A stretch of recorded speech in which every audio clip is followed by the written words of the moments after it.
everybody, Ana Lucia and I are here in the Cascade Mountains right in the middle of blustery October. It is gorgeous up here in the fall, and you know, just because you're around hiking in the woods doesn't mean that you still can't have a lunch with good Washington grown ingredients. Isn't that right? Yeah, I'm hungry. Okay, well, me too. So we packed ourselves a sack lunch full of Washington goodies. So let's see what we got. Okay, Ana Lucia, so here are our sack lunches full of Washington grown ingredients. So what do we got here? We have some Tim's Cascade style chip. That's right, and Tim's was based out of Auburn, so those are local guys right there. You've got jalapeno, I see. Yeah. I went with original. All right, what else we got? My favorite apple juice. Oh, yes, we got Treetop apple juice right out of Sela. So there's a good friend of ours.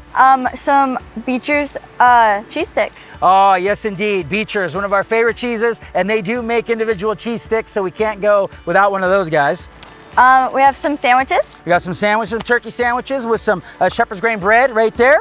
We've got some baby carrots. Yeah, these guys are actual from Herschel Heritage Farms located close by to where we live. So that's pretty cool. And then of course, we got a beautiful D'Anjou pear right out of the Yakima Valley. Well, we're gonna fuel up, get our bodies nice and nourished, and then we're gonna get back on the trail because there's incredible sights around here during the fall and we can't wait to see them all, right? Yep. All right, we will see you guys next time.